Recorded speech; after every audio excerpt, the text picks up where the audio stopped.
ನಮಸ್ಕಾರ ಸ್ನೇಹಿತರೆ, ಅನಂಜ್ಯೋತಿ ಚಾನಲ್ಗೆ ಸ್ವಾಗತ. ಸ್ನೇಹಿತರೆ, ಈ ವರಮಹಾಲಕ್ಷ್ಮಿ ಹಬ್ಬದ ದಿವಸ ಮಾಡಬಹುದಾದಂಥ ಒಂದು ಸರಳವಾದಂಥ ತಂತ್ರ ಪರಿಹಾರದ ಬಗ್ಗೆ ಇವತ್ತಿನ ವಿಡಿಯೋದಲ್ಲಿ ತಿಳಿಸ್ಕೊಡ್ತಾ ಇದ್ದೀನಿ.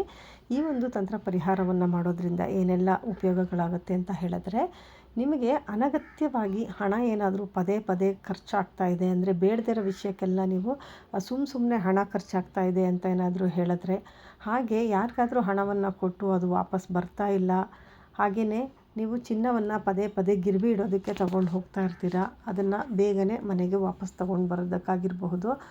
ಹಣದ ಅಡಚಣೆಗಳು, ಹಣದ ವಿಚಾರವಾಗಿ ಏನೇ ಒಂದು ಅಡಚಣೆಗಳು ನಿಮಗೆ ಬರ್ತಾ ಇದೆ, ಈ ರೀತಿಯಾದಂಥ ಎಲ್ಲ ಸಮಸ್ಯೆಗಳಿಗೂ ಕೂಡ ಇದು ತುಂಬಾ ಬೇಗ ಪರಿಹಾರವನ್ನು ತಂದುಕೊಡುತ್ತೆ. ಅದರಲ್ಲೂ ಕೂಡ ವಿಶೇಷವಾಗಿ ವರಮಹಾಲಕ್ಷ್ಮಿ ಹಬ್ಬದ ದಿವಸ ನಾನು ಹೇಳುವಂಥ ಒಂದು ಸಮಯದಲ್ಲಿ ಈ ಒಂದು ತಂತ್ರ ಪರಿಹಾರವನ್ನು ಮಾಡೋದ್ರಿಂದ ಖಂಡಿತ ಈ ಎಲ್ಲ ಸಮಸ್ಯೆಗಳಿಗೂ ಕೂಡ ಪರಿಹಾರ ಅನ್ನೋದು ಸಿಗುತ್ತೆ. ನೀವು ಮಾಡಬೇಕಾಗಿರೋದು ಇಷ್ಟೇ, ನೀವು ಮನೆಯಲ್ಲಿರೋಂಥ ಒಂದು ಸಾಮಗ್ರಿಗಳನ್ನು ಬಳಸ್ಕೊಂಡು ಈ ಒಂದು ತಂತ್ರ ಪರಿಹಾರವನ್ನು ಮಾಡಬೇಕಾಗತ್ತೆ.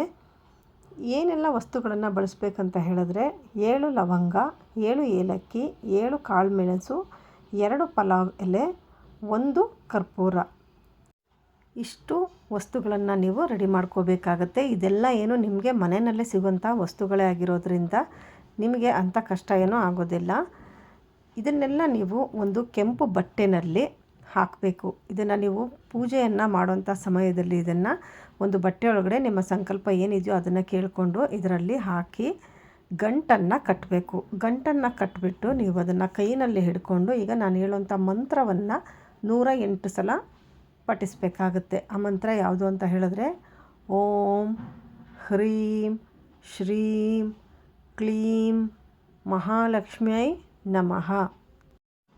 ಈ ಮಂತ್ರವನ್ನು 108 ಸಲ ನೀವು ಜಪಿಸಬೇಕಾಗತ್ತೆ. ಆ ನಂತರ ಇದನ್ನು ದೇವಿಯ ಮುಂದೆ ಇಟ್ಟು ಅರಿಶಿನ, ಕುಂಕುಮ, ಅಕ್ಷತೆ, ಒಂದು ಹೂವನ್ನು ಇಟ್ಬಿಟ್ಟು ಇದಕ್ಕೆ ಪೂಜೆಯನ್ನು ಮಾಡಬೇಕಾಗತ್ತೆ. ಪೂಜೆ ಎಲ್ಲ ಮುಗಿದ ನಂತರದಲ್ಲಿ ನೀವು ಶುಕ್ರವಾರ ರಾತ್ರಿ ನೀವು ಇದನ್ನು ತೆಗೆದು ನೀವು ಹಣ ಇಡುವಂಥ ಜಾಗ, ನಿಮ್ಮ ತಿಜೋರಿನಲ್ಲಿ ನೀವು ಹಣವನ್ನು ಇಲ್ಲಿಡ್ತೀರ ಅಥವಾ ನಿಮ್ಮ ಒಡವೆಗಳನ್ನು ಇಲ್ಲಿಡ್ತೀರ, ಆ ಒಂದು ಜಾಗದಲ್ಲಿ ಇದನ್ನು ಅದರ ಜೊತೆಯಲ್ಲೇ ಇಟ್ಬಿಡಬೇಕಾಗತ್ತೆ. ಆ ನಂತರ ಏನು ಮಾಡಬೇಕಂತ ಹೇಳಿದ್ರೆ, ಪ್ರತಿ ಶುಕ್ರವಾರ ನೀವು ಮಹಾಲಕ್ಷ್ಮಿ ಪೂಜೆಯನ್ನು ಮಾಡುವಂಥ ಸಂದರ್ಭದಲ್ಲಿ ಇದನ್ನು ತಗೊಂಡು ಬಂದು ದೇವಿ ಮುಂದೆ ಇಟ್ಟು ಪೂಜೆ ಮಾಡಿ ಮತ್ತೆ ನೀವು ಆ ತಿಜೋರಿನಲ್ಲೇ ವಾಪಸ್ ಇಡ್ತಾ ಬರಬೇಕಾಗತ್ತೆ. ಈ ರೀತಿ ನೀವು ಮಾಡ್ತಾ ಬರೋದ್ರಿಂದ ನಿಮಗೆ ಎಷ್ಟು ಬೇಗ ಪರಿಹಾರ ಅನ್ನೋದು ಸಿಗುತ್ತೆ ಅಂತ ಆ ನಂತರದಲ್ಲಿ ನಿಮಗೆ ಗೊತ್ತಾಗುತ್ತೆ. ಆದ್ದರಿಂದ ಈ ಒಂದು ಪರಿಹಾರವನ್ನು ತಪ್ಪದೇ ಈ ವರಮಹಾಲಕ್ಷ್ಮಿನಲ್ಲಿ ಮಾಡ್ಕೊಳ್ಳಿ. ಇನ್ನು ಇದನ್ನು ಯಾವ ಒಂದು ಸಮಯದಲ್ಲಿ ಮಾಡಬೇಕಂತ ಹೇಳಿದ್ರೆ, ನಾನು ಈಗಾಗಲೇ ಹಿಂದಿನ ವಿಡಿಯೋದಲ್ಲಿ ವರಮಹಾಲಕ್ಷ್ಮಿ ಹಬ್ಬದ ಪೂಜೆಗೆ ಶುಭ ಸಮಯಗಳನ್ನು ತಿಳಿಸಿದ್ದೀನಿ. ಆ ಒಂದು ಸಮಯದಲ್ಲಿ ಇದನ್ನು ಮಾಡಬೇಕಾಗತ್ತೆ. ನೀವು ಬ್ರಾಹ್ಮಿ ಮುಹೂರ್ತದಲ್ಲಿ ಪೂಜೆಯನ್ನು ಮಾಡ್ತೀರಾ ಅಂತ ಹೇಳಿದ್ರೆ, ಆ ಸಮಯದಲ್ಲೇ ಈ ಒಂದು ತಂತ್ರ ಪರಿಹಾರವನ್ನು ಮಾಡುವಂಥದ್ದು ತುಂಬಾ ಒಳ್ಳೆಯದು. ಬೆಳಗ್ಗೆ ನಿಮಗೆ ಮಾಡೋದಕ್ಕೆ ಸಾಧ್ಯ ಆಗದೇ ಇದ್ದರೆ, ಸಂಜೆ ನೀವು ಪೂಜೆಯನ್ನು ಮಾಡುವಂಥ ಸಂದರ್ಭದಲ್ಲಿ ನೀವು ಈ ಒಂದು ತಂತ್ರ ಪರಿಹಾರವನ್ನು ಮಾಡ್ಬೋದು. ಅಂದರೆ ಸಂಜೆ ಗೋಧೂಳಿ ಸಮಯ 5:30ಯಿಂದ 6:30 ಈ ಒಂದು ಸಮಯದಲ್ಲಿ ನೀವು ಮಾಡ್ಕೊಳ್ಬಹುದು. ಬೆಳಗ್ಗೆ ಮಾಡ್ತೀರಾ ಅಂತ ಹೇಳಿದ್ರೆ ಬೆಳಗ್ಗೆ 6 ಗಂಟೆ ಒಳಗಡೆ ಈ ಒಂದು ತಂತ್ರ ಪರಿಹಾರವನ್ನು ಮಾಡ್ಕೊಳ್ಬಹುದು. ಅಥವಾ ನೀವು ಈ ಒಂದು ಹಬ್ಬದಲ್ಲಿ ಯಾವ ಒಂದು ಸಮಯದಲ್ಲಿ ಮಾಡ್ಕೊಳ್ತೀರೋ ಆ ಸಮಯದಲ್ಲಿ ಈ ಒಂದು ತಂತ್ರ ಪರಿಹಾರವನ್ನು ಮಾಡ್ಕೊಳ್ಬಹುದು.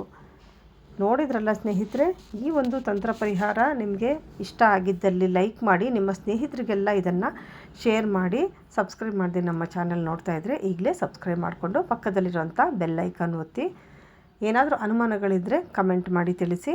ಮುಂದಿನ ವಿಡಿಯೋದಲ್ಲಿ ಮತ್ತೆ ಭೇಟಿ ಮಾಡೋಣ. ಅಲ್ಲಿವರೆಗೂ ನಮಸ್ಕಾರ. ಸರ್ವೇ ಜನ ಸುಖಿನೋ ಭವಂತು.